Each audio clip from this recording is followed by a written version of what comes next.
Welcome back to TMZ Live. What's up with y'all, man?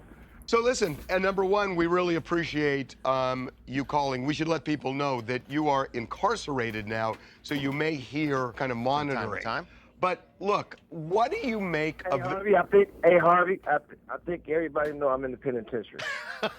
Yeah, I mean, there's a reason the graphic that we're putting up shows you in his prison. It's a fair point, Suge. But just in case, Suge, we just want everyone to know. It's a fair point. Y'all always show pictures of me in prison. Wow. Okay, that's a fair point. That's a fair point. Orange is not your color necessarily. I got it. No, it's not. Okay. So first thing I want to say is that, it's always a pleasure talking to you guys. But the thing is that Tupac has so much influence. And I'm always happy to have so many people who love him. My son, Legend, him and his friends, that's their favorite rapper. And my son, Legend, now, he's a basketball player, but he want to be an artist and rapper because of Tupac. This call and your telephone number will be monitored and recorded.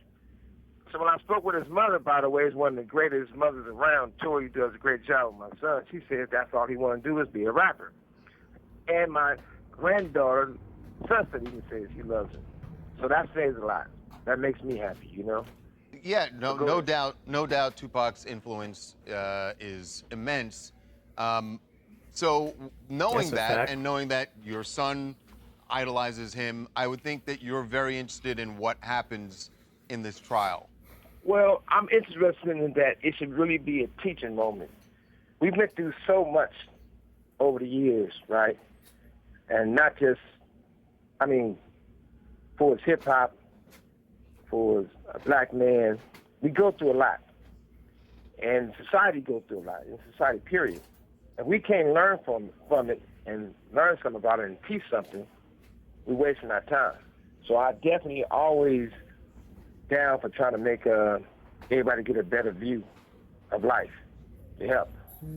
So, the interesting thing about this case is that, what the prosecution is saying is that the best witness for them is Keefe D, because he essentially confessed that he wrote a book. He's talked about this on podcasts. He's now kind of moonwalking back here and saying, well, I had a ghostwriter in the book. What do you make of that? He's full of Got a pile of clothes you never wear. I look at it like this. It's not about picking on Keefe D, but at the same time, most of his situations, I know he did it to himself. I knew his lawyer. His lawyer was a friend of mine, and I knew about him having immunity and doing that deal a long time ago. But the crazy thing about it, for 30 years or so or more, it cost me my freedom, it cost me money, it cost me business deals. I paid a lot for the fact that from day one, even though I got a bullet an inch into my skull, they always says I'm the one who had Tupac killed, which is far from the truth. Every person who participated in that, they never brung up. But I believe in giving everybody the opportunity. I have a book coming out called Your Pain is My Joy. It was coming out this month. When I found out that he wasn't been going to trial, I said, well, I'm not going to put the book out. I'll put it out in September because it'll be too much, for them to deal with. He deserves a fair shake. But I think what he should do, he already told everything. He already told on himself. He should deal with a situation where make it best for everybody. Put it in a situation where there's a lot of people who participated and a lot of people who they don't talk about. And I'm not here to say they should get punished because I don't believe in that. I don't believe in the revenge. I believe that my kindness comes from God. My strength comes from God.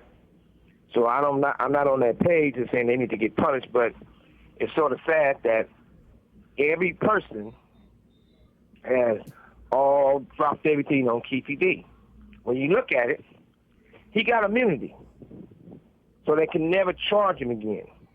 But then he was in bed and dealing with a guy that knew if you do a book, he won't one podcast 7 times, another podcast 5 times, and he did a book. So, Suge, That destroyed his immunity. Suge, I know you've told us over the years that you're not snitching, you're not naming any names, but it does sound like you were saying there are other people involved. You said beyond Keefe D. many others. And even though Keefe D is the guy standing trial, that there are many others involved? Yeah, I mean, I'm not going to say these guys' names, but everybody knows. One thing you got to realize, even in my book, that's why I pushed it back. It tells the details of certain things, but it's still no names involved. If that's all you got to look around and see the people, even people who got the fake death row. They've been talking and talking and talking and talking. All of a sudden, it get close to this situation with Keefe D, everybody's quiet. One thing I also want to say is that there was a girl I knew back in the day named SKG. She was black, Asian, about 5'6", 115 pounds. Now somebody else said they SKG. And they deal with a person that deals with Keefe D. They deal with a person who hated Tupac. All these people were saying the most horrible things about Tupac that you possibly can say about a man. And it was all lies. Now they want to act like they're going to report what's going on. But these guys is in Keefe D's camp who tried to bail him out and help him. I don't look for bad on him, but I don't look for good on him. It is what it is. But at the same time, I think it's an opportunity for him to clear the board. Are you saying... He know the truth. Are you saying that there's someone who either hired or sent Keefe D on this mission to kill Tupac?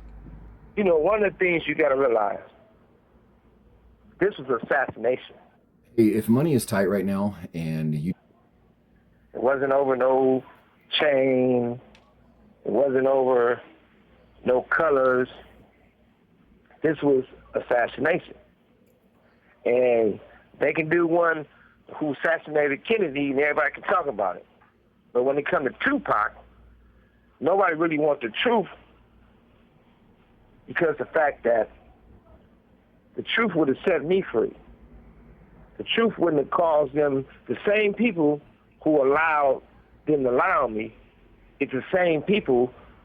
You got to remember one thing, Harvey. This call and your telephone number will be monitored and recorded. What I like about you, we got a lot in common. You started TMZ, you are TMZ. I have seen people over the years say, you know what? I'm going to start my own TMZ. You know what? I'm going to do some on my own. And they fail, and they fail, and they fail. That's like when people say about death row. Well, I'm going to start my own death row. I'm going to be death row. And they fail, and they fail, and they fail. That's why I with you, because we got a lot in common. But this is the thing.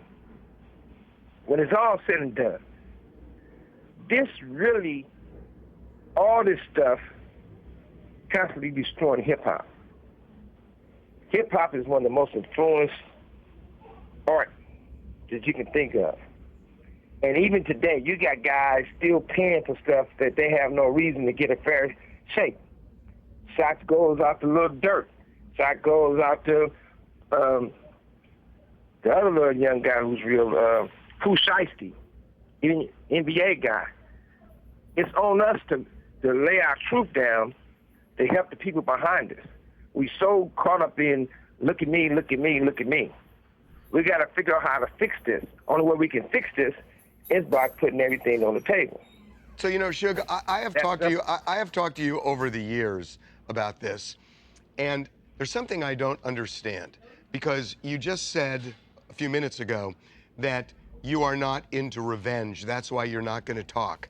But Tupac was a close friend of yours, and isn't there a difference between revenge and justice? That you said earlier that Keefe D is full of and that you were kind of scoffing at him. So do you feel like there should be, I guess what I call justice in the system, where he's convicted and maybe others come forward and are convicted as well? Or do you think this should all be shut down? Well, I think it's no justice from a man come from the inner cities in the courts. I think it's all revenge. So we never get justice. So when you really look at it, You have 60 seconds remaining. you just had it on your show, a white woman stabs a black man to death and kills him, and they get 3 or 4 years. People had guns, and they had tests to prove they was trying to kill me. It was a hit, and someone dies, and look how much time I got. Seems like Suge was watching yesterday. He made the reference to Courtney Clenny. Yeah. Getting out in less than 2 years. Well, you heard they said 60 seconds left, and they mean business in the penitentiary. So we have lost Suge, but So there you have it, right? Suge Knight reached out to these guys to speak and give his, his thoughts on what's taking place with Keefe D. Of course, he knows of Keefe D a little bit more than, the TMZ crew there, myself, and others. So for him to say, he's full of shite, he's from the land, he's from that turf, he's from that area, so he knows a little bit more than, what we all do. I think this is the first time I ever heard Suge sounding as if he grew mentally.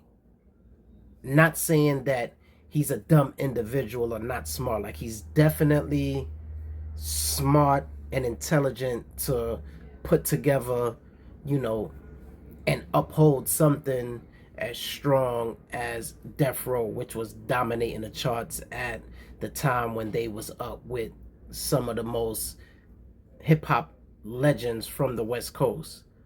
But he definitely sound like he's been, reflecting on the time that he's doing right now. And, based off of other interviews of him speaking, I could definitely tell that he grew.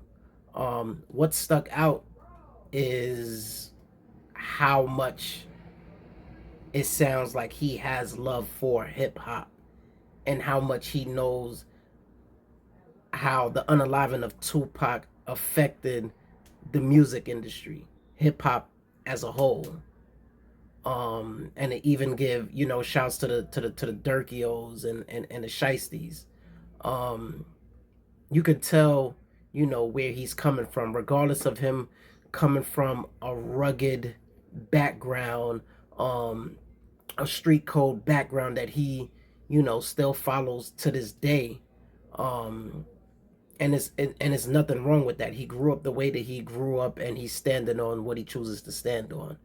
Other people choose to stand on the things that they choose to stand on, which can be slippery ice, sand, dirt, or concrete. He tends to stand 10 toes on what it is that he believes in. He said he's not with, speaking names on individuals that know of what took place, even though Keefe D is the one that's being charged for, the unaliving of Tupac. And I guess he's just looking back to see what Keefe is gonna do. As far as the staff trying to, implicate murder for hire, or, I guess certain things will come out however it come out, man. Those that's from the era, those that's not from the era, because Tupac already touched quite a few generations. What y'all feel about the situation, man? Like, do you think it's gonna be a easy trial for Keefe D? Do you think, being that they're trying to pull Puffy in as a witness, that Puffy has something to add on to, the trial, or take away from, or possibly, plead the fifth? Definitely salutes to Suge. Shout out to Suge, man. This is just one that we just gotta, wait and see how it's gonna play out. And it'll play out how it play out, man. Y'all stay woke or wake up, man. You already know.